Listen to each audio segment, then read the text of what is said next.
I see we're live. we have customers, we have viewers. Dun, dun, dun. Hoi hoi.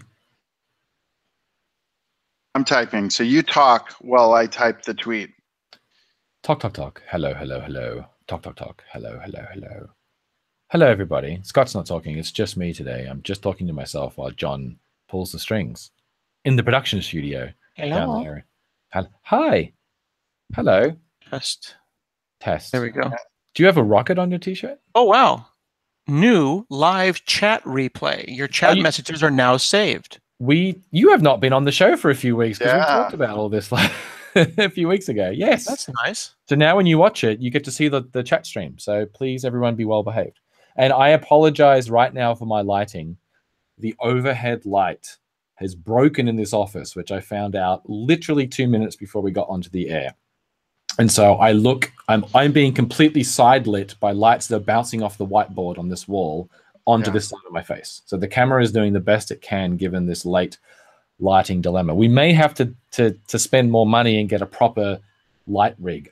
You probably need gaffers. Gaffers. That's the word. That's the professional word. I think so. Okay. There's a gaffer. There's a best boy. There's a best boy electrician, and after that, I don't know. I'm the assistant best boy. Okay. We should definitely look at doing something like that then. Exciting. Well, people think you make a good ghost. I'm a good ghost. I'm going to that thing next week, Damien. What thing are you going Speaking to? of rockets. Oh my goodness, you are going to that thing. I bought the tickets. Oh, I'm not jealous in any way whatsoever. So, is it set to like switch to the person who's talking, John? Yes. I'm not locked on anyone at this moment. Okay. I hope I don't. I think I'm allowed to talk about it. So I got invited by NASA Social to come to what's the one down there? Not Canaveral. It is Canaveral. Kennedy. It's Kennedy, isn't it? Oh, Kennedy. Cape Kennedy. Cape Kennedy next Monday to see a rocket launch. So I'm going to take my airline miles and my vacation days, and I'll go. The irony is that I was in Orlando yesterday.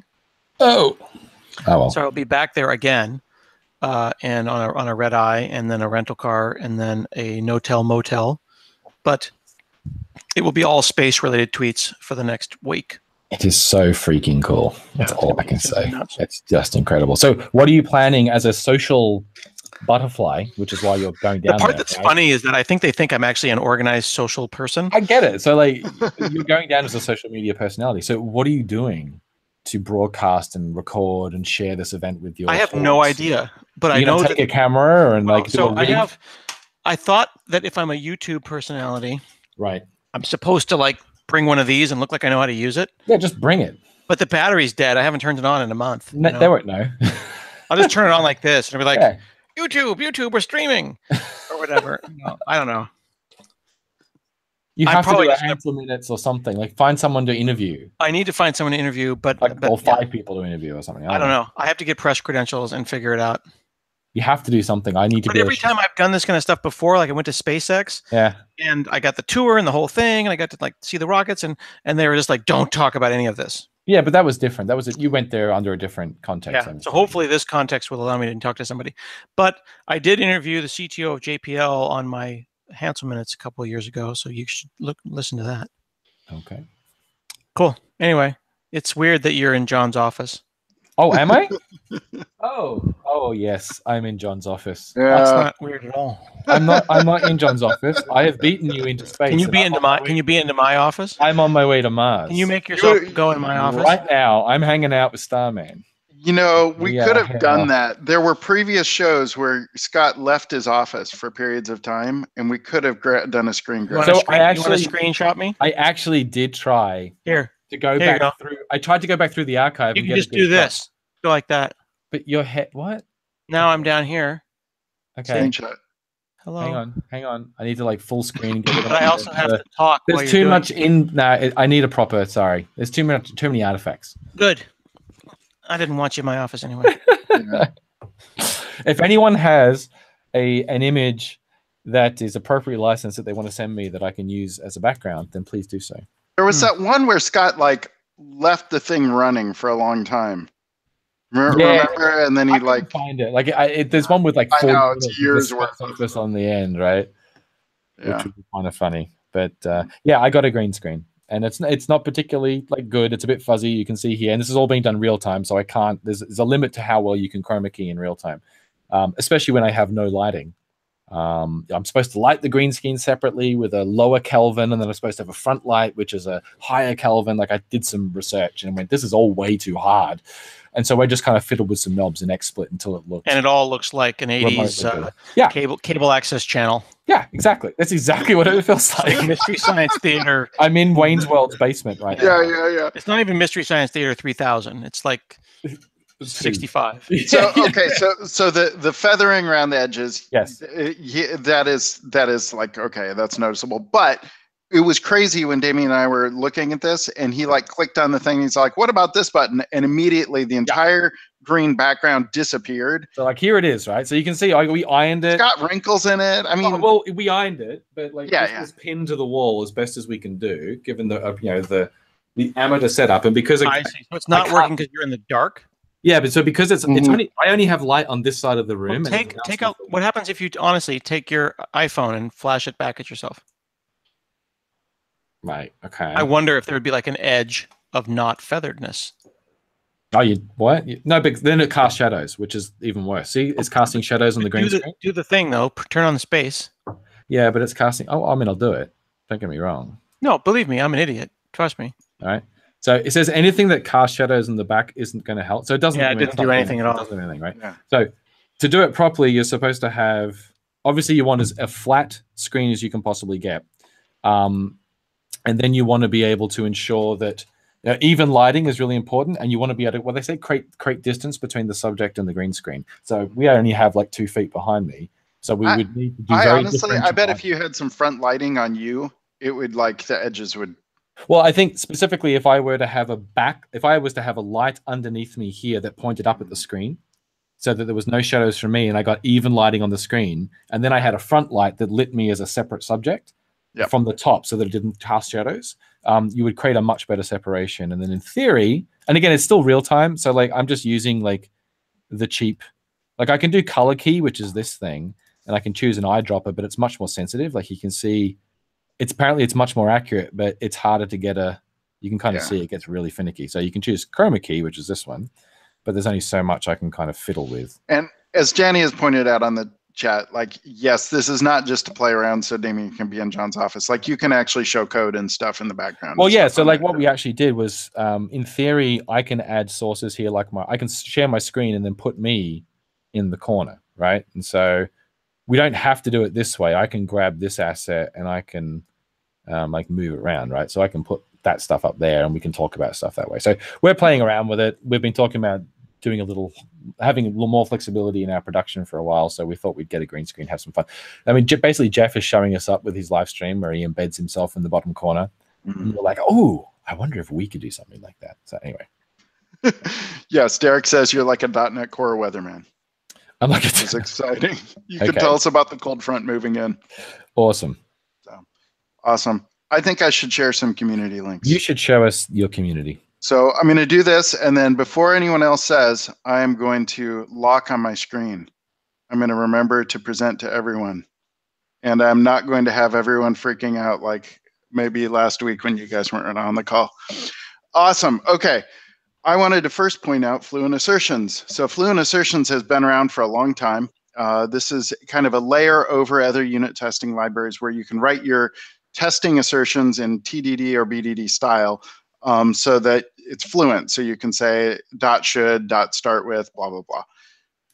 There's a million different, opinions on how people want to write their unit tests. But if you're using this style, if you're using Fluent Assertions, you can be happy because 2 days ago, they did an update for ASP.NET Core 2.0.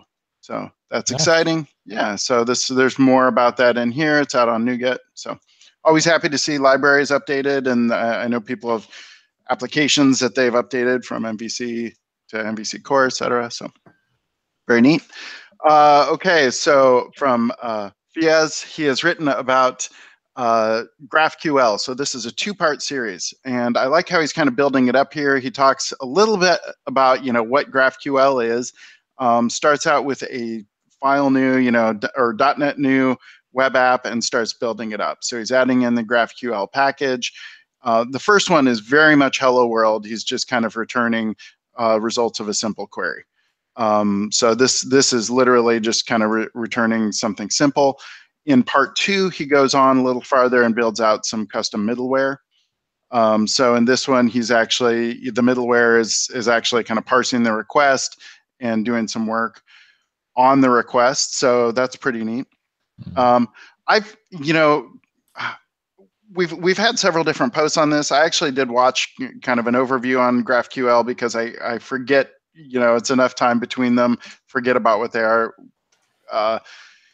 It is pretty cool what he's writing up here and how it works. And the basic idea is then with this, you can have a GraphQL endpoint and you can do some more complex things where you can send in a query and it can resolve on the query multiple things, can join things together, etc. So cool to see as he's kind of building this out. And this is up through part 2, and he's going to continue building that out. So that's nice. Matthew Groves writing a geospatial search with ASP.NET Core, Aurelia, and Google Maps. So this is one of those nice ones where he's putting it all together. This is including ASP.NET Core with Aurelia on the front end and Google Maps on the back end, and then using Couchbase as well. So this is on the Couchbase blog. He's an evangelist at Couchbase. So that's kind of a cool mixing multiple different things together and getting it all to work together. So there's good amount of code in here. This is and then at the very kind of end of it, you've got an actual search and you've got distance search, etc. So pretty neat to see that all working together there. Okay, this one is kind of interesting. This is the idea here, and I'm not sure, Damien, I'm interested in your thoughts on good idea, bad idea, whatever. But the idea here is this is a script capture tag helper. So the idea with this tag helper is he has multiple scripts. He wants he wants to reuse them. He's also using display templates in Razor. So this is something I'd actually forgotten about. I haven't used those for a while, but that's an MVC feature where you can have a different template. You can say display for a model, and then you can have an editor template, display template, etc. Yep. So he's got display templates for that. He wants reuse on that, and so he's created a tag helper to capture. It looks like the script output. So this is actually where's the actual implementation on this? So we have script render, and then, for instance, here name of report result. Mm-hmm. So I don't know. It looks interesting. Honestly, I'd have to play with. Not following at all what this is doing. Sorry. I like your background, and people are totally missing out there. I guess they'll see it when we come back. Yeah. So the idea here, let's look back at this one more time because, okay. So the idea is to avoid having to write switch case between the different report types. He's using a display template filter in Razor, and he wants different charts.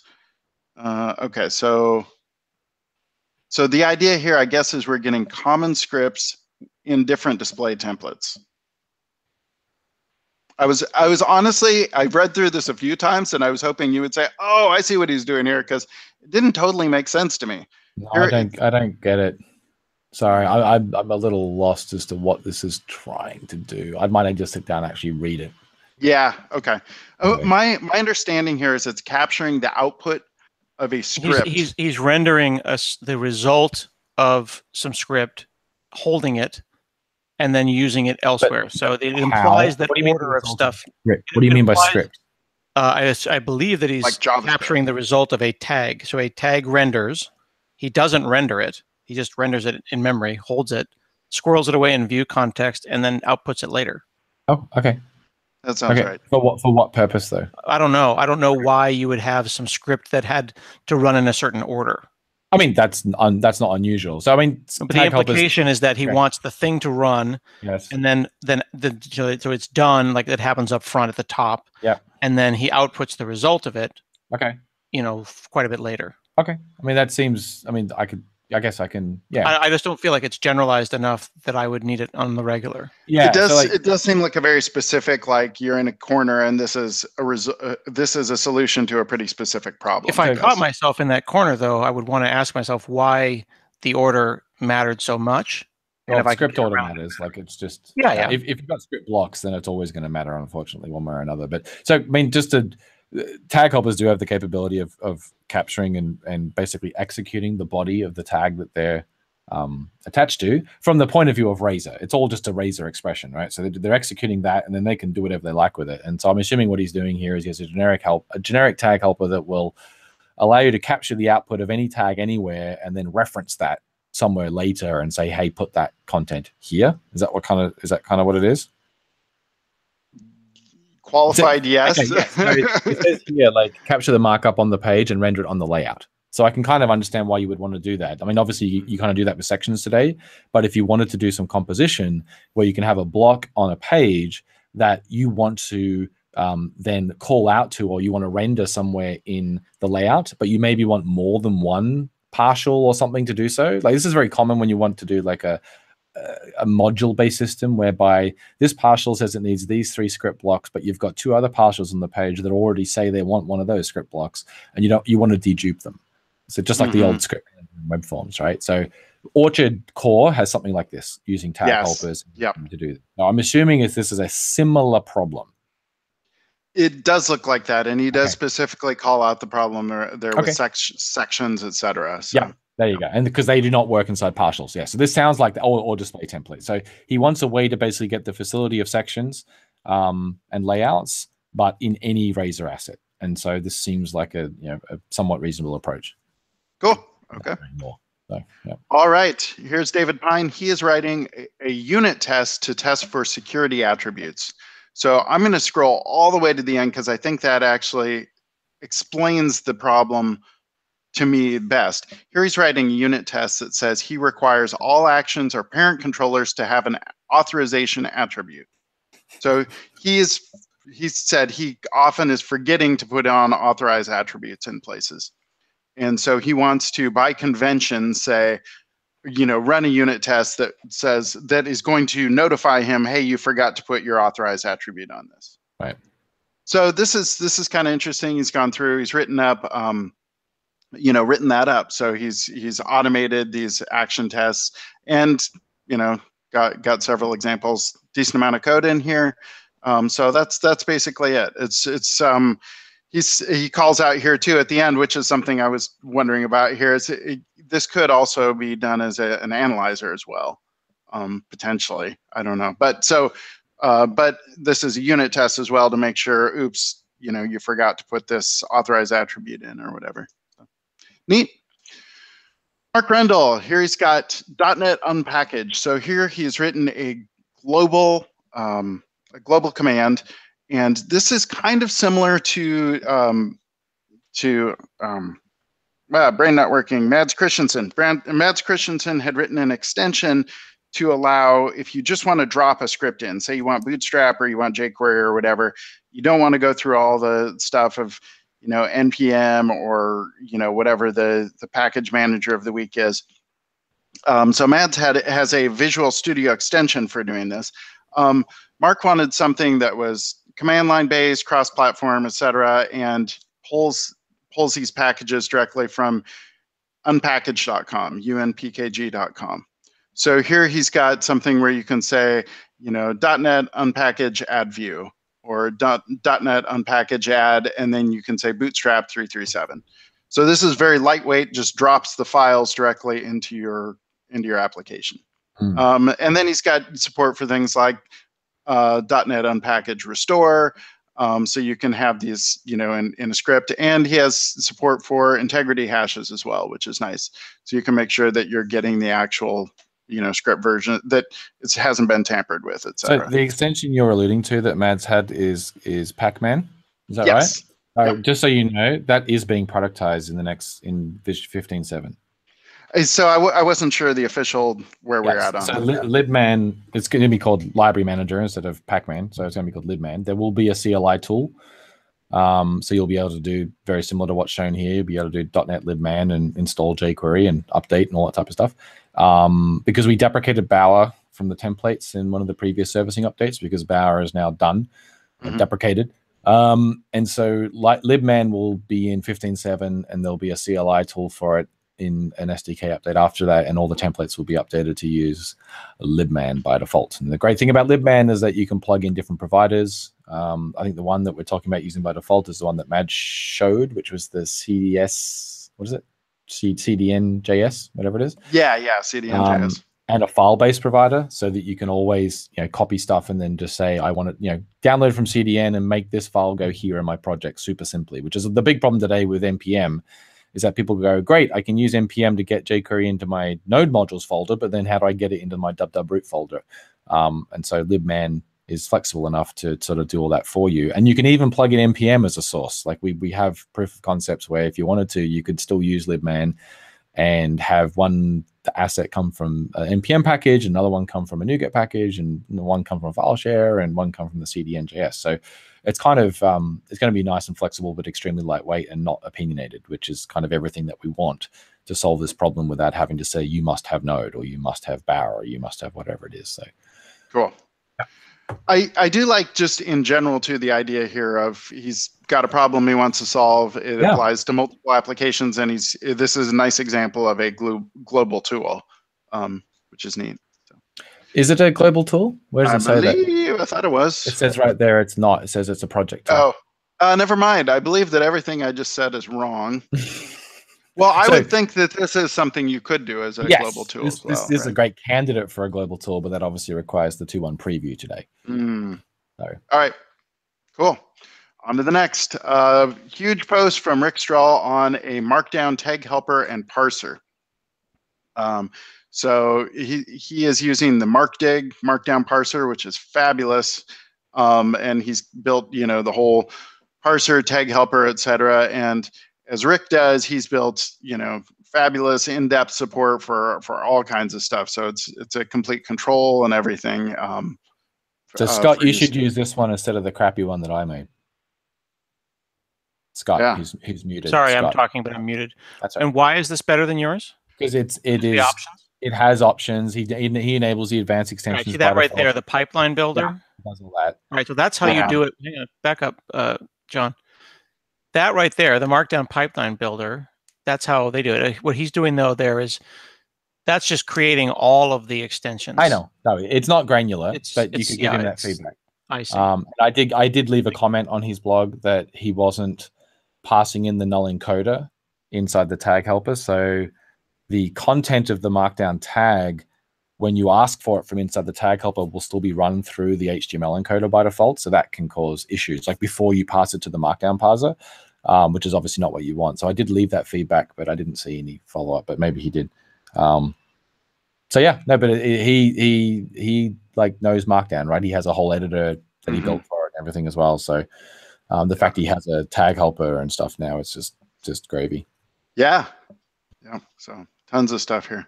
Okay, so this is the heavyweight Markdown stuff. Also, just for context, this is interesting. So Nate McMaster has published .NET Serve. Wait, John. Yeah. Why does your GitHub have little icons next to all the files? Is that an extension that you have? It is an extension. Not only is it an extension, the left-hand side has a little arrow there, and that's an extension as well. I've used that one. That is the best extension ever. Cool.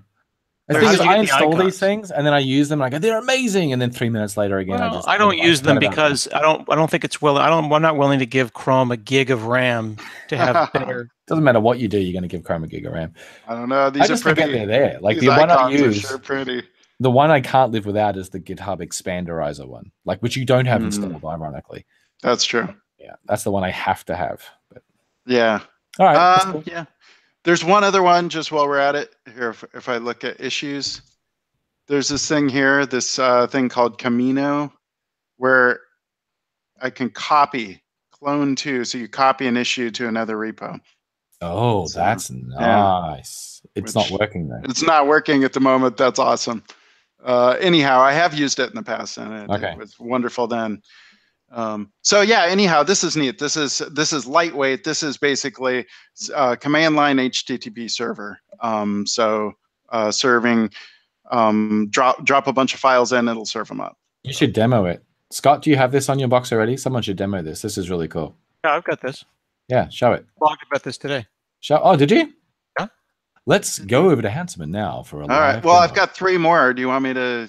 No, well, let's go over to Hanselman and do a live all right. demo, and then we'll switch back to you. Is it that Okay. exciting to you? I Sure. think so. Like, this is a really good demonstration. Like, NPM has had these type of tools forever. All right, And all it's right. just that, like, Nate on our team took it upon himself to build one of these as soon as the global tools was available. So we should show it. I think it's something that demos a lot better than just showing them the README. That's all. Sure. Yeah. All right. Am I sharing my screen? Yes. So I go in here and I go like this, right? And I hit enter. Okay. Then I go down here. Scott, can you lock on John, please? I mean, Can you John, lock can on Other way Scott? around. John, can you lock on Scott, Pull please? it together, John. I was busy replying to people who are worried about my RAM usage due to extensions. All right, so you've created yourself a folder. Inside that folder, you've got an index.html. Now, in which this you has a header. bunch of commands, bunch of options. And the most useful one is -O. But starts it up and loads up a browser. Oh, there it is. And Oh, it's launching on 000. That looks wrong. Sounds like a bug. That means binding everything, but So 000 is 127.0.0.1 for Mac and Linux. Not as far as Edge is concerned. yeah. Right. Try it in Chrome. See if it works. Let's take a look. 00008,880. I doubt it will. That's all. Why okay. would Just- this So- work like this? So Nate, master. because native. Mac and Linux, it routes to localhost. But look at this here. Yes. Yeah, I know. He's, Like he's it just, developing on a Mac. Yeah, he may have just not. There might be an Oh. issue logged, and he just hasn't fixed it. Let's do one right now in Let's front look of at the the public. issue. 'Cause I'm assuming, like, obviously he could just check and listen on a Yeah. required. This is Nate, everybody. Sorry, Hi, Nate. I clicked on him. I know. It's funny. Well, Look at me. have we had Nate on before? No, don't think Nate so. does wonderful things. Sweet.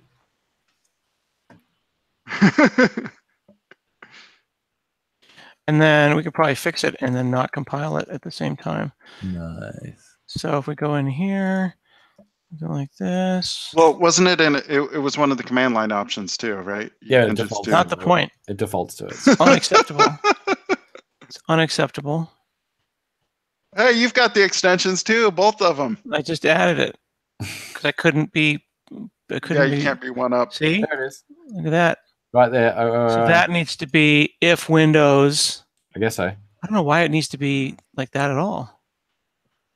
Well, I don't know Yeah. why it can't just default to the Kestrel defaults.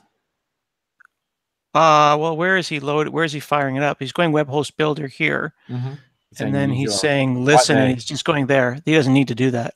If he says if any address, if you are supplying address, then go off and do it. But he could just He could just skip that, and it would Yeah, just happen once not automatically. defined, just use the default. But this here, frankly, just Yeah. be this, and it would work Good. everywhere. mhm. Well, except that 00. I thought 000 wasn't localhost. I thought it was external.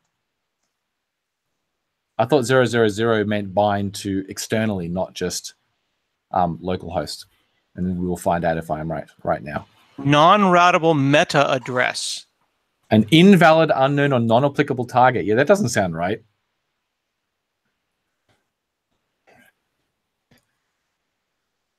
I thought maybe star should be the default, which means it binds externally, but maybe, I don't know. I don't know if I want to put this on the outside though. Well, then maybe it should just be 127.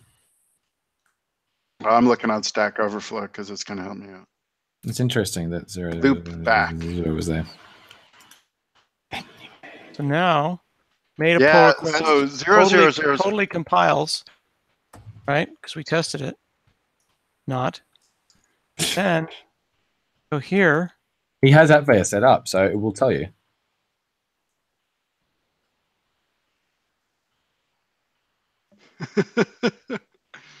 Okay. Now this is the fastest open source pull request in history. Okay, so it's rating to AppVeyor to build. Details. It's queued, so it 2 hasn't. seconds ago. There we go. There's There it goes. There it goes. Watching it build. He's replied. Oh, hello. Oh, hello there. 0.0.0. 0.0.0 is an invalid meta address.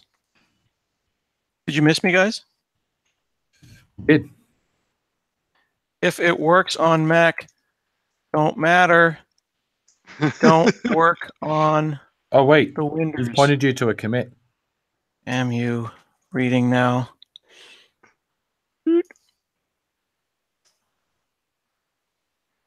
I'd already beat you to it. Turned it into alpha. It went from RTM to alpha. To a 1-alpha, technically. Nope. Oh, he's still got. Oh, he's replacing he's got the 0 with double localhost. Normalize if binding to Really? IP-any. Still not. I don't know, man.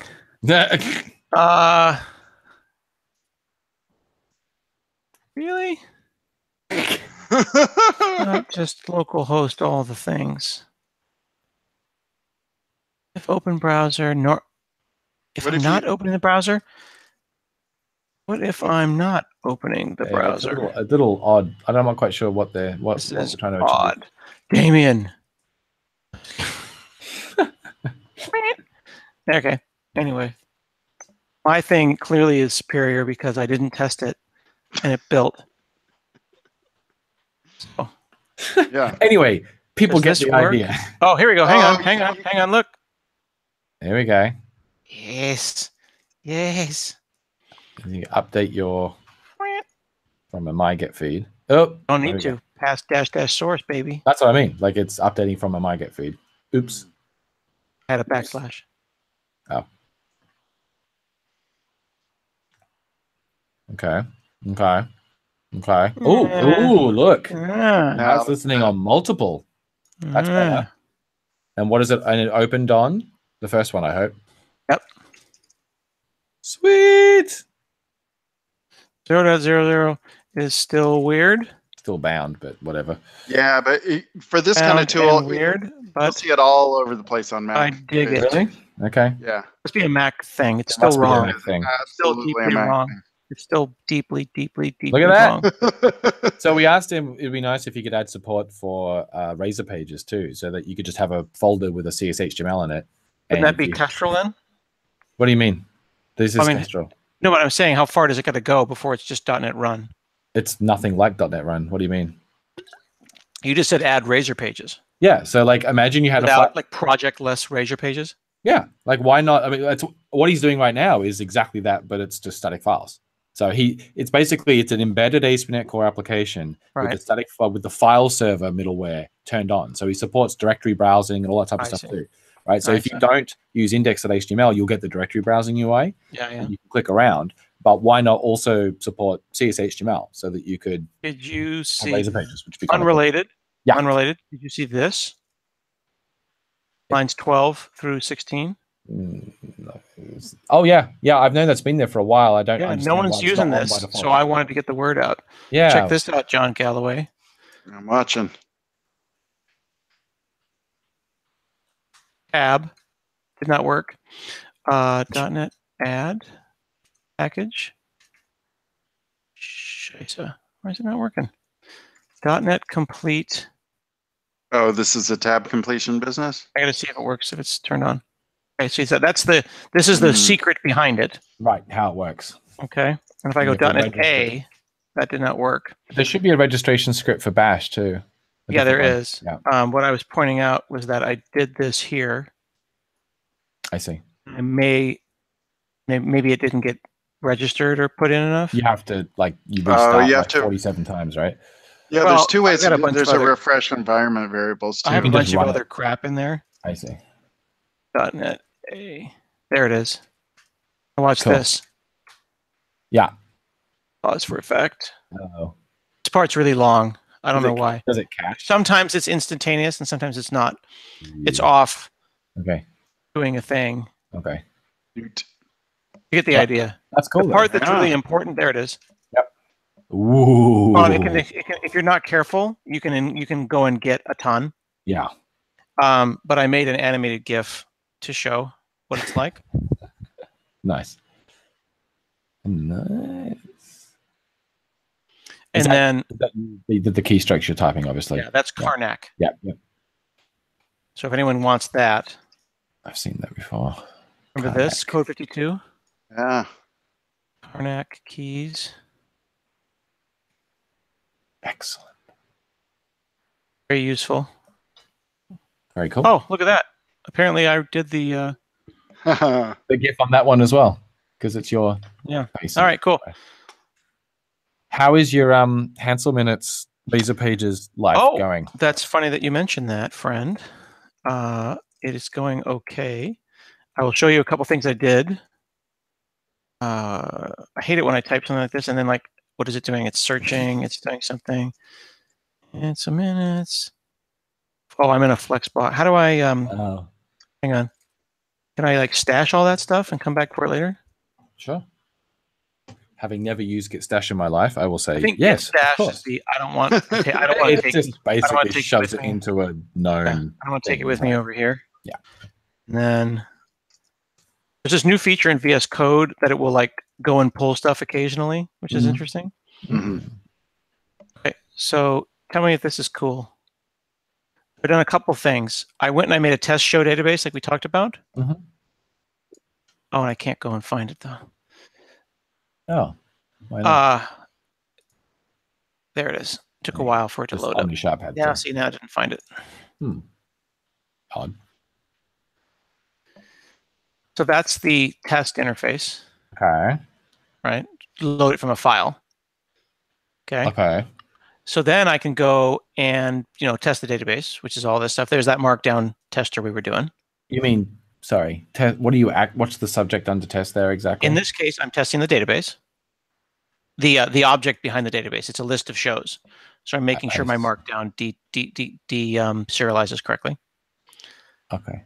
Then I up-leveled it to the index page. Right. I pass in the show database to the index page. Yeah. And then I go and do stuff like here's an on get. Yeah. And then I make sure that my page model looks right. Right. So then down here, I like this one particularly. If I pass in on get, this is the pre-parsed URL. Yes.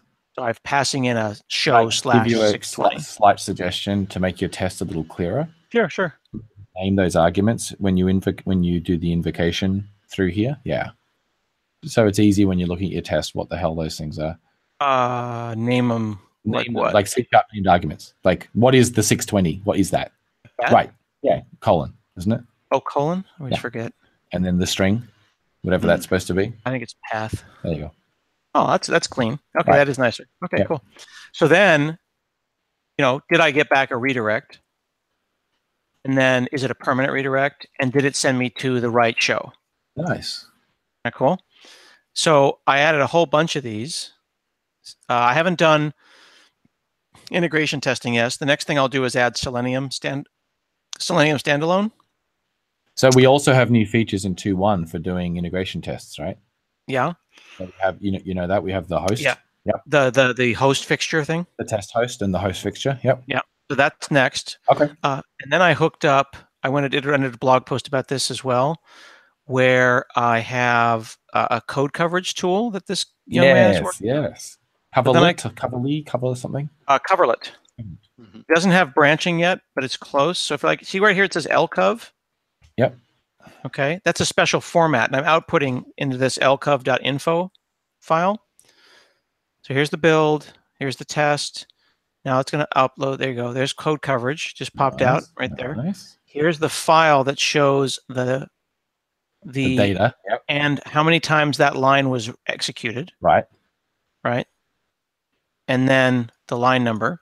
Okay. Then I added this tool here called where the heck is it? Coverage gutters. Yeah. You come down here where it says watch. Yep. You click on that. It's watching the coverage file now. Interesting. So then I go over here. Look at that. See? And then, there you go. See? Wow. So then I've got where the coverage ran and where the coverage didn't run. Dude, that's hot. Yeah. Now, it doesn't seem to support async methods still. Is that so right? I am trying to figure out if it's an issue with async or if it's an issue where he's not. It's again, this was a person's. Yeah. His name's Tony, out of Nigeria. He's an MVP. He was in Seattle a couple of weeks ago, and he just did this as a hackathon over like a weekend. So you see here, this is covered and this isn't. Yes. I don't think he's doing branching yet. Yeah. But when he does, right? Yeah, or continuations, et cetera, et cetera, et cetera. But when he does, though, and the way he's doing it is interesting. Rather than using the debug and profiling APIs, he's weaving in IL rewriting. IL. Right? Now, that said, there are alternate people. There are other people doing the same thing. I see. Steve Gillum out of the UK has alt cover, and everyone should go and check that out. He is not on social media. So when I blogged about this, Steve showed up and said, hey, I'm doing this as well. I just don't have a large social media following. Okay. Turns out this is actually a kind of a rewrite of something else that's been almost 10 years old. Okay. But look at this. He's got it working on Mono. He's got it working on .NET. He's got it working on .NET Core. It's written entirely in F#. And what hook is it using, if not IL? It is also doing IO rewriting as well, except it's a little bit farther down the road. I see. I did have a little bit of trouble getting it to. I'm having a little bit of trouble getting it to work because he is putting the source code in his NuGet package in a non-standard way. Okay. So you can come down here and read how you have to build his stuff like this. So you have to have F#. Oh, I see. Okay, and then if you go into the issues here, he's got a section that I've got an email out to him, but I haven't. Here it is, .NET Core Practical Examples. He basically runs the F# project as source, then says, hey, instrument this thing, output this elsewhere, and then put the coverage here. So there's a little more dance that you have to do. Okay. But the part that I find interesting about the way that that Tony's done his thing and why I think that they should get together and work together is Tony's is an MS Build. Yeah. Kind of, it injects itself at that point. Yeah. So if you don't say collect coverage equals true, it just doesn't do it. It doesn't even bother, right? Yeah, it's nice. Well, while Steve's thing does it, and then basically you have to copy them over and then run your test. I see. So from an integration perspective, Tony's is more elegant. From a completeness, Steve's is very, very far along. Right. So there's some pretty significant things happening around code coverage. The net on this is the idea that things like OpenCover and all these things have a format that can be read. And then you can just stand on the shoulders of the extensions that already exist. Well, here's where it gets really interesting. I wrote that. Check this out. You watch. See? So I go watch tests. Yeah.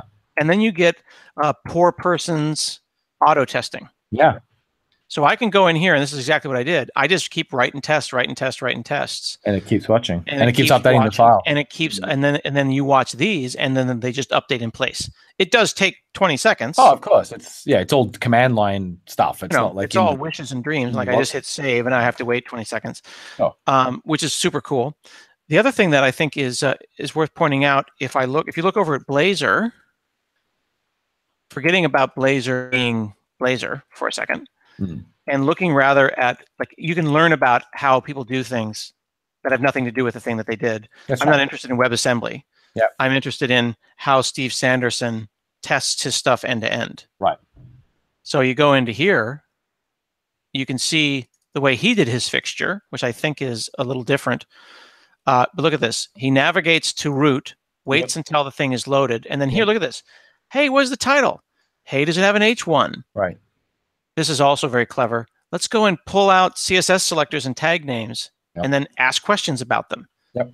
Click the counter button. Did it actually work? Can we still navigate? So what's interesting though is in the case of Blazor, the test isn't running in the browser. Is he using Selenium or he is using Selenium. Okay. All right. So it is we have similar stuff happening now in the Signaler repo. So we now have browser automation checked in for testing in Signaler as well. Yeah. So I imagine I would hope it's based on the same stuff as in like in GitHub. So yeah, it was that. Yep. So I hope it's based on the same work that Steve's been doing and not the two teams are doing something completely If different. it's not, that would be suboptimal. Yeah, unfortunate. But now that Chrome has a headless version by default, No, this is mocking. we can There's that. we can use, well, that looks similar to what wasn't server fixture shop anyway.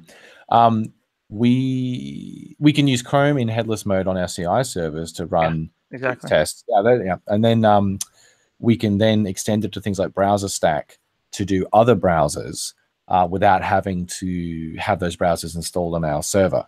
Right. If that makes sense, right? And Selenium historically has been hard to install. Yeah. And now there is Selenium standalone. Yeah. Which is just really easy to get. It doesn't involve installing Java and a bunch of jars and doing a bunch of crap. It shows up as a global tool. So I'm going to go and add Selenium standalone and then do front end. This is the thing, man. It's freaking NPMs all the way down. That's kind of elegant, though, right? I suppose. When do I ultimately stop? At some point, I'm going to type npm i-g Windows Update, and when does it stop? Anyway, I have to go. All right. And I apologize. My kids are having a sleepover. It's what is it called? What's the thing? What's the holiday right now? Spring break. Spring break. Thing. It's that. Oh. All right. So I'm going to hang up on you. Okay. Oh, right. I'll stop sharing your desktop then. Bye. Bye. I've got 3 more links. Let's do the 3 links, and then if we have any time, I was going to show a couple things, but if we don't, there's 2. These are just, hey, check this out real quick things. Good. So I showed this. This is that .NET Serve. This is just an FYI thing. This is the AZ Web App Up. So instead of AZ Web App New, it's AZ Web App Up, and this works with .NET Core, and so that's kind of neat. So you can do this AZ Web App Up and just run stuff straight from command line. So very cool. So there's that. Here's 2 just recent posts that I just want to call out. These are on the Web Dev blog. So the first is this very in-depth post on getting started with Blazor. So this is all the way from file new project, how to run it, and digging into things like components, which is something I don't think we've really kind of talked about in detail here yet. So that's kind of neat. All the kind of component stuff and dependency injection, etc. There's a lot there. So cool.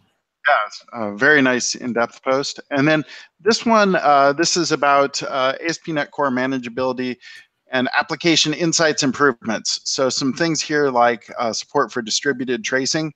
It's a little hard to see in the screenshot, but this is the tracing actually showing like database related things, API calls, etc. So that's kind of neat.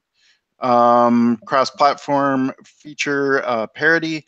And then there's one other runtime awareness. So this is just if you're using, I think this mostly applies for if you're using application insights. This is just some kind of updates that are available. Yeah, they updated the ASP.NET Core SDK for App Insights to close some of the gaps with the existing sort of ASP.NET System Web-based App Insights SDK. So they've got more stuff, and then they've got new stuff for both, like the distributed tracing stuff, which is a preview experience in the portal right now. There was a whole bunch of work we did in ASP.NET Core 2 to light up all the metadata that has to flow from process to process in order to get distributed tracing. And then the App Insights team has been working with the various Azure services so that when you make a call to SQL Azure, for example, that tracing context flows all the way through there, and then you get this nice waterfall sort of distributed tracing experience. So it's similar to things like Zipkin and whatnot that you may have seen on other platforms. Cool. Nick says he likes my wavy edge right now. It's like I'm in a dream sequence. So yes, I was going to show, what was I going to show? I installed the first build that we have been able to produce of the next preview 2, which we hope to have out in, I think the date we're shooting for is April 9th. So what's that? 2 weeks yesterday is the date we're currently shooting for to get the second preview of .NET Core 2.1 out in ASP.NET Core 2.1, etc., etc. But I wasn't going to show you that. I don't think we've shown. Have we shown the sort of consent UI and the templates and stuff on this? I thought I was going to at some point. I don't know if I did. I don't think we did. Oh, let me quickly do that. So let me share my screen. And I won't get all fancy. I'll just share my screen. It's just fine. So let me do this. And I'll come down here. Tell me when you can see. Oh, look, there's my XSplit window. There's my YouTube preview, and there's all the people chatting. Hello, all the people. There we go. So let's see how well this Xeon laptop of mine can handle all this crap going on at once on this machine. Oh, look, anti-malware has decided that it needs to run. I love that. Don't you just love that? I don't want to give you feedback on quality right now. All right, so if I create a new application, I'm choosing a 2.1 application. I'll choose a Razor Pages app. Auth doesn't really matter. I can just have no auth for what I want to show. I just wanted to highlight a couple of the things that we did. We did a post on this on the blog. I think it was titled something around GDPR enhancements, blah, blah, blah. But a couple of things. Obviously, we've done the HTTPS by default stuff, which is important for a myriad of reasons, GDPR just being one of them. But the more visible change when you run this for the first time, and I just have to wait. See, I installed a new SDK this morning, and I haven't done anything since then, so everything will likely be slow the first time while things get primed and whatnot. So goodness knows what it's doing right now. It's restoring some packages, apparently. So, oh, there we go. Ooh, that's a concern. I see a lot of preview 3 stuff. I might have a bad feed configured somewhere. That's not good. This could fail spectacularly. Oh, yeah, my templates have updated. Interesting. Ooh, that's not good. I don't think this will work. Let me see. I may have destroyed myself. I may be able to quickly recover with a quick hack in my project file, but we'll see. I'm just going to run it anyway. Hail Mary. Build succeeded. Oh, it's coming up on the other. Build succeeded. Yeah, it's coming up on the other screen. We'll see. It says it's just a white screen. You can't. Oh, nah, process failure. So that didn't work. Let me fix this. So let's come back here. I want to revert to this. We're going to chop this back down to this version. And I don't think there's any code in here that will mean that fails. Let's see.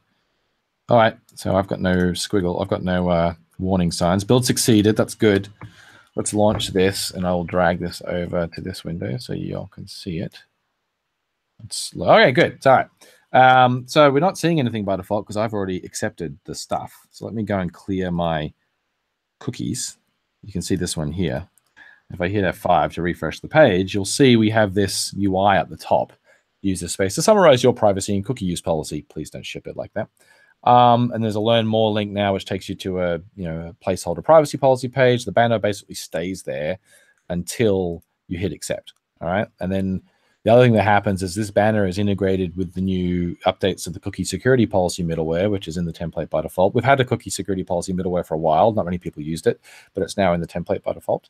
And if I hit accept, then it goes away and I can click around and that thing is now gone. So how does all that work? Well, as you may have noticed, there is this ASP.NET.consent yes thing there. Okay. So this is the cookie that gets written when you hit the button. It gets written client side, and there's good reasons for that. And then that will get sent up to the server, and we have a piece of middleware in the template, which you can see over here. Which is added, this one here, use cookie policy. And that works in conjunction with these policy options up here to determine what happens, whether that cookie is there or not. So by default, the template is just set up to always ask for consent. So it says here, check consent is needed. It has a lambda assigned, which is just true. So out of the box, we just always assume that people need to have consent in order for cookies to be written that aren't marked as essential. And then we override the minimum same site policy to none, which is lower than the default. So if you don't like this stuff, all you have to do is delete that line and delete this line, and the middleware won't be there anymore. The UI is all in the template. It's not pre-bundled or anything because you're obviously going to want to update it. So if you go over into the shared folder, there's the cookie consent partial is here. This is where that banner UI is actually contained. And you can see in here, it's grabbing the eye tracking consent feature out of the HTTP context feature collection. And then it says, hey, if the consent feature is marked as can track, so the user has given consent to say that you can track, or it's been determined that the user doesn't need to give consent in order to do tracking, right? Then this is marked as true. Otherwise, it falls back to false in the case that the feature wasn't found. And then it grabs a consent cookie string from the feature, because the feature has the ability to generate the appropriate cookie string for you. And then given those 2 bits of information, we can render a little bit of UI that when you hit accept, it will run this little bit of JavaScript here that writes out the cookie. And then, as I said before, this cookie is read by the cookie policy middleware to control this whole idea of consent. So the last piece of this puzzle is that you can, if I go to my code behind here and I say like response on the home page, I'm going to say response.cookies.append. You can see here that there's an override of the there's 2 overrides for this method. You say, so my new cookie, say I'm tracking you. Okay. And so let's just do the default thing. Okay, we'll just do that. And I'm going to go back to the browser and clear this cookie. So I have not given consent, right? So I'm going to hit F5 and we'll see what the default behavior is. So I'm hitting the home page. We've asked to write out a cookie, and you can see that cookie wasn't written out. No matter how many times I hit F5, we are not writing out the cookie that you asked us to write, because the template is set up by default due to this policy right here, which is configured up here, that if you have not explicitly marked the cookie as essential, or the user has not given consent, the cookie will not be written out. Okay. And so if I come back to here now, there's an override to this. I can pass in some options. So I can say new cookie options, bring in that namespace, and I can say is essential equals true. So now it bypasses the consent system. And if I hit F5 this time, then we should find that that cookie gets written out regardless. So there's my new cookie, says I'm tracking you. Okay, so I can unwind all that. Let's go back to not having the cookie. And I'll delete the cookie from here. Hit F5. So now I've reset to a position where I'm writing out a cookie, but the user hasn't given consent yet, right? So I hit F5, nothing's there.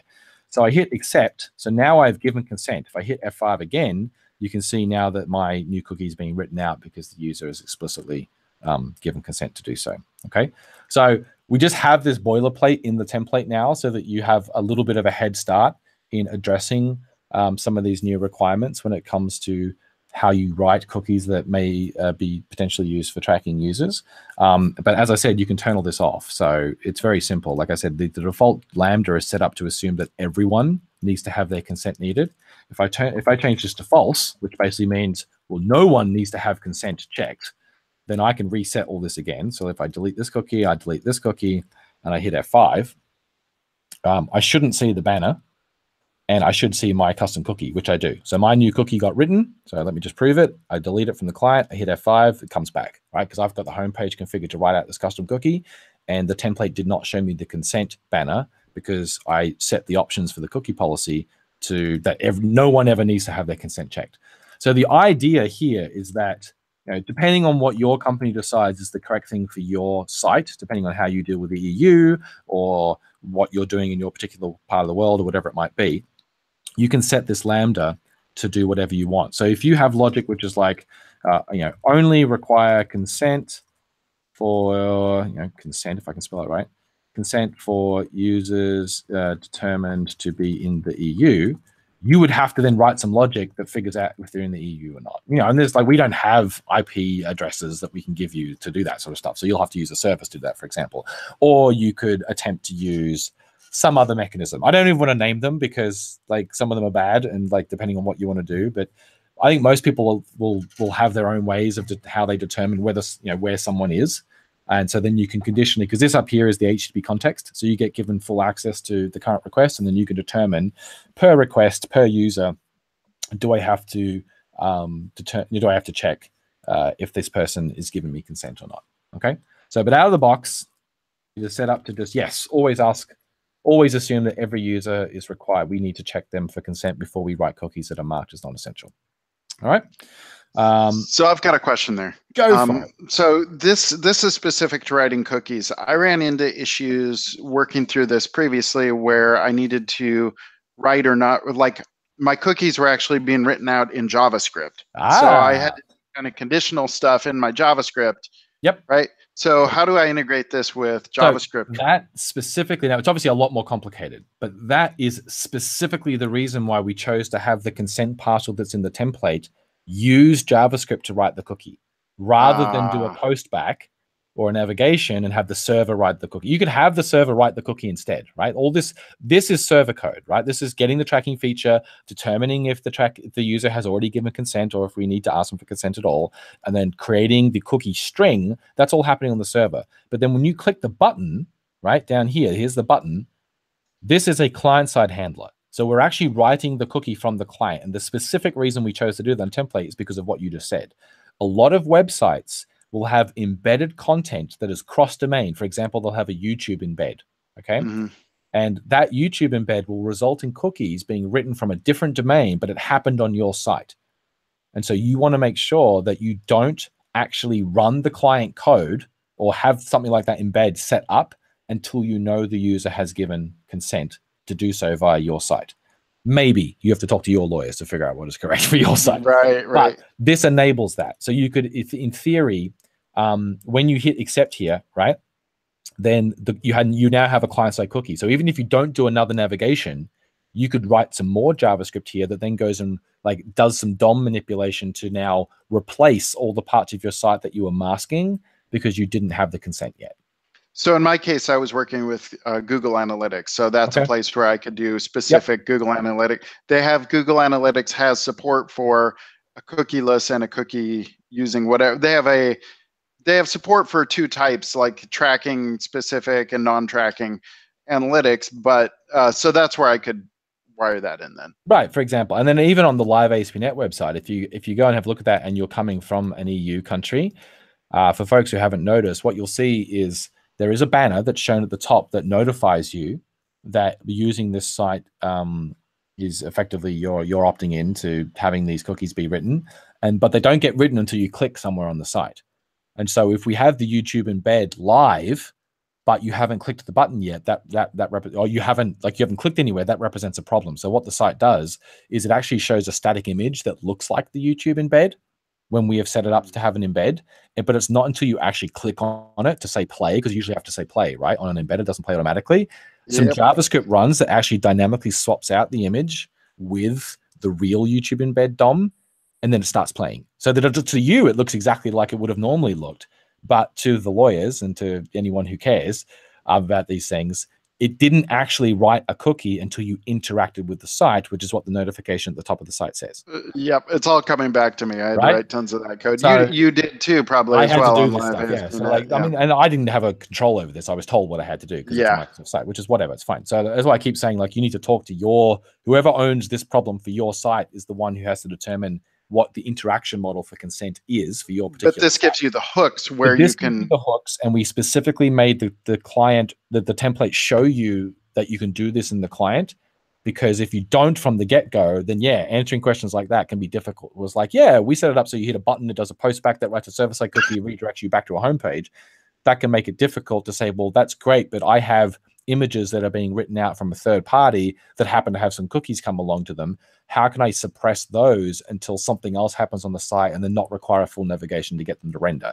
Well, obviously you have to do that on the client side, and this shows you at least gets you step one of maybe 7 steps to get you there. So it really does seem like something that the browsers or somewhere in the HTML spec should include as well. Like basically say, I would like to include this embed, but don't write cross-domain cookies without this toggle. Or this is often, I mean, I know Douglas Crockford and even some of the other luminaries in this area have talked about the fact that the web never really considered security from its get-go, and the way cookies work and the way cross-content, referencing work, it was all explicitly designed to be open on purpose.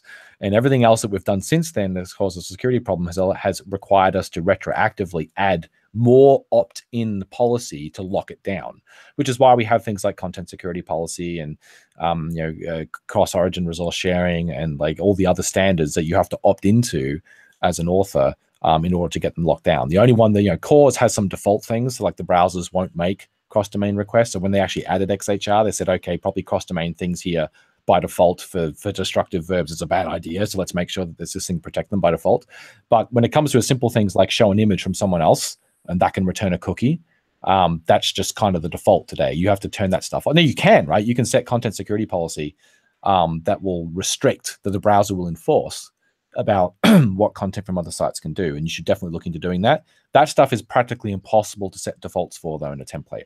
So people have asked, why don't we have those things set up by default, like secure by default? Because it breaks too many things. You have to really understand what the correct content security policy for your site is, depending on what it does, and then you have to go and set it up. We can't do that for you by default in the template. But at least something like this, we can give you a default experience that's very easy to turn off if you don't want it, but gives you a good indication of how you could go about achieving something like this. So anyway, that's what I wanted to show today, was that part of the new templates. And maybe just give that soft announcement about when we hope the next preview is going to drop, which I said about 2 weeks from now, we should see another preview with hopefully some new stuff in it that you can go and try out. This is very exciting, and we get to see this, and Scott Hanselman has not seen it, so nobody tell him. It's going to totally shock him. This is right. This is absolutely right. So back to my data center. That's really nice. You should. Yes. You should say that's the performance lab. There, I saw David Fowler just tweeted this morning about news. Let's show those quick before we finish. Sure. We really should. Let me go back. Let me share my screen again. Sorry, I really should have done that. That's a really good idea. All right. Let's go to this one. Let's go here. Let's maximize that. I'm hoping people can see me now. Okay, so we updated our public benchmarks. So the URL is aka.ms/ASP.NET/benchmarks. Okay, so add aka.ms/ASP.NET/benchmarks. Okay, go here. This is the actual benchmark infrastructure that we use to regularly, it's our continuous integration environment for all of our benchmark tests. Okay, so it has got a whole bunch of new stuff. We have SignalR, as you can see. For some reason, it's defaulting to SignalR because the last person updated had that one open. So page 5 of 6 is showing SignalR. Let me go back to page 1. The new thing is that we now have continuous benchmarking for both cloud and physical environments for both Linux and Windows. Okay. We have also added the platform level test that we talked about, I think, a couple of weeks ago on the show, which is like there's TechEmpower plain text using ASP.NET Core middleware or MVC. And then there's like Kestrel raw doing the same thing, right? With no middleware. It's just like you get a callback whenever a header comes in, and then you have to parse the header and that type of stuff, right? That's the platform level test. So you can see here, and we've got it for sockets and we've got it for libuv, so that we can track the progress of switching to sockets by default in 2.1. So here I've got Linux and physical. I could switch to Windows and physical, right? And you can see it's a little the data's a little different there. Or I could switch to Windows on cloud, or I could look at Linux on cloud, okay? So now we've got public numbers that are directly comparable between the two operating systems we care about and a replicable cloud environment, which is Azure D3 V2, or the physical environment, which is currently our Windows physical server, the old one that we use here that we had on the show 3 years ago when I first started up. But we also have the new physical environment, which matches the TechEmpower physical environment, which is these new Dell servers that we aren't plotting on here yet, but we will do very shortly. So we've got plain text, and we've got JSON, and we've got all the stuff in here, right? So that's cool. So now you can get much more data than what we had before. Speaking of JSON, I think there was an announcement today that I saw on Twitter. Yes, somebody that does some JSON work. Yes. So James now works on the Signaler team. Woo! Yes, that's exciting. He has done for like a few weeks, but he didn't announce it until like today. So people who are eagle-eyed would have noticed. Page 2 is the KPI dashboard. So this is where we kind of track the all up, how are we looking in terms of comparing to various baselines that we care about. How are we doing versus 2.0? How is sockets doing versus libuv in 2.0? So green is good, yellow is just like nothing really changed, and red is bad. All right, and the tolerance is a little bit of noise, so sometimes these flip, but you can see obviously there's some problem with EF at the moment because the number's tanked and it's down 200%. Why is that green? Well, obviously, yeah. So this is short term. This means yes. So this is the average of the last so many runs, and so if you take the last 5 runs, if they've all been crap, then this will be green. This is why you have the long term one, which is an average of more runs. And then we have versus 2.0, which is the backstop, right? So this is why you have to be able to track things. Otherwise, you might miss the blip, and then it just passes you by, and then because of the law of averages, everything looks fine again. So obviously there's a regression in EF. I think it's some build issue at the moment that they're working through. We have the long-running tests, which we call the reliability. So this basically runs, I think it's the fortunes test with database access and stuff, and runs them for a very long period of time, like 15 hours. And then we track, memory use and CPU use and those type of things. And this helps us catch regressions and test the stability of the product. So each one of these things is a separate run, I believe, when it started. And then we can make sure that we're not seeing. So obviously, fortunes started getting a ridiculously high error rate. So this is obviously when something started going wrong with that EF build, and then it got back and our error rate went down to 0. Okay. Yeah, Sebastian has some comments on that. The EF build was broken for a few days, so the rate is the rate of the error pages. Right. Good. And then this is measuring the latency at the 99th percentile, which is obviously super important. So this is what does our 99th percentile outlier look like? And so it's nice to see, somewhat consistent data here is what we're looking for. Then we have a different version of that, which is where the servers are restarted weekly, it looks like. And then we have new data, which is SignalR is now in this environment as well. So we're measuring throughput of the various transports, latency, how much CPU they use. So we have the WebSocket transport here. We have the service and events transport, and we have the long polling transport. And then lastly, we just have, it's just dumping ground for other stuff. Dumping ground for we have IIS in here. This is new. So we're now actually finally tracking the IIS throughput. What environment? This is the physical environment. So people do often ask, what's the difference between running behind IIS versus caching directly? So plain text is pipelined. And so I think if we go back to page 1, the numbers we're getting here on Windows physical, for plain text, which is these green and red lines. So the red line is the best one to use. We're approaching, 1.8, 1.9 million requests per second. Mm-hmm. And then if you go to IIS, which doesn't really support pipelining, so you don't get that benefit, we're getting out of process, which was the default in 2.0. What are we getting? It looks like we're getting 52,000 requests per second. And with the new in-process hosting we have in 2.1, we're getting sort of 2.5 times that. So nice improvements coming in 2.1 if you choose the in-process IIS hosting. Note the difference between doing JSON and plain text isn't that high. Mm-hmm. Because there's no pipelining here. You're just paying for the overhead of doing the JSON serialization, which isn't really that much. The JSON part doesn't actually cost us that much. The efficiencies come from other parts. So yeah, all that data is now public, and you can look at the changes as we check code in, and we hope to do more work in the future so that trusted community members who send us PRs regularly in this area can have their PRs tested automatically. And obviously we want our own PRs tested automatically, because that's something that would be nice to be able to do. You could send a PR, it would kick off a performance run, and it would post the results back into the PR output. That would be really cool. So there's some ideas about how we can facilitate that safely, because you're actually running arbitrary code. But yeah, so if people haven't checked this stuff out, then I recommend they go and do it. I just have to say how fun it is watching this and then looking at the chat. We've got Brian Hauer from Tech Empower commenting. We have Sebastian Ross, who's on the, who's working on some of these perf things, and it's cool. It's exciting to see this all kind of. So Nick had some input about the colors on everyone has input on the colors. Actually, I'm not sure they're consistent. I get the feeling that depending on who loads the viewer, some of the colors might actually be randomly assigned, because I swear I've seen it different on my screen compared to Seb's screen. And so I wonder how much power he has over that. Or maybe you can turn on a mode, which is I want to control the colors, and then we can fix that. Yeah, so Seb said he fixed some colors this morning, which is good. Christian is asking, why is out of proc so much slower? It's a couple of reasons. The process hop, obviously, is a huge deal, having to go out of proc for every single request. Is a lot of overhead. And then the mechanism we use to do go out of proc is literally the WinHTTP layer. So we're going through the native WinHTTP code with the out of proc model for every single request. Now we round robin requests, and there's a certain amount of connection pulling and stuff, but there's just a lot of overhead. Doing it in proc is just always going to be faster. So cool. If you